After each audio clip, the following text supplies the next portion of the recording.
नमस्कार, स्वागत है आपका इंडिया न्यूज देख रहे हैं आप। मैं हूं आपके साथ रोहित पुनेठा। इस वक्त की बड़ी खबर से शुरुआत कर रहे हैं। गुजरात में केंद्रीय कपड़ा मंत्री स्मृति ईरानी पर चूड़ियां फेंकी गई हैं। गुजरात के अमरेली में स्मृति ईरानी एक कार्यक्रम को संबोधित कर रही थी। इसी दौरान एक किसान ने कर्ज माफी की मांग करते हुए स्मृति ईरानी पर चूड़ियां फेंक दी।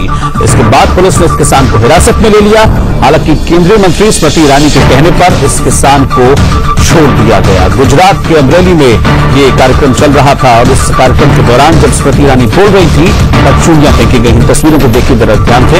ये उस वक्त की तस्वीर है। चूड़ियां उछाली गई स्मृति ईरानी की ओर। दरअसल जो किसान इस भीड़ में बैठा हुआ था वो खड़ा हुआ, उसने कर्ज माफी की मांग करते हुए ये बात कहते हुए स्मृति ईरानी की तरफ चूड़ियां उछाल दी। जिसके बाद वहां पर जो सुरक्षाकर्मी थे, जो पुलिस वाले थे, फौरन उस किसान को हिरासत में लिया। उन्होंने पकड़ लिया उस किसान को, लेकिन स्मृति ईरानी ने कहा कि इसे छोड़ दिया जाए। जिसके बाद उस किसान को छोड़ दिया गया। ये तीन तस्वीरें इस वक्त हम आपको दिखा रहे हैं। मंच पर स्मृति ईरानी मौजूद थी, उन पर चूड़ियां फेंकी गई और उस किसान पर पुलिस ने उसे हिरासत में लिया। अब सवाल ये उठ रहे हैं कि क्या वो किसान था या फिर कांग्रेस का कार्यकर्ता था। ये भी सवाल उठ रहे हैं इस पूरे जो इंसिडेंट हुआ है उसके बाद।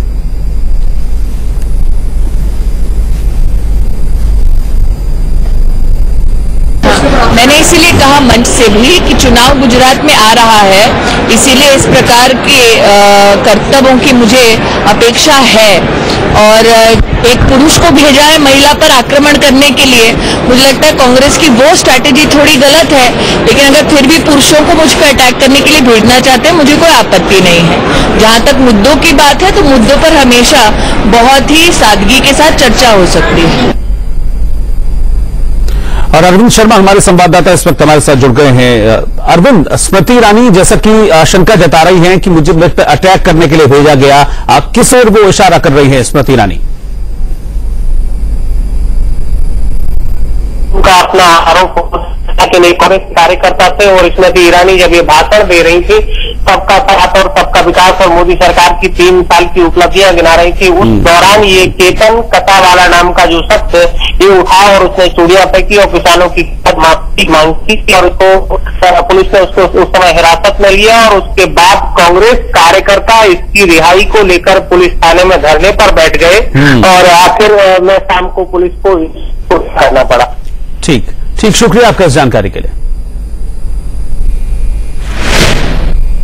और पश्चिम बंगाल का दार्जिलिंग आज पुलिस थाने में धरने पर बैठ गए और आखिर में शाम को पुलिस को करना पड़ा।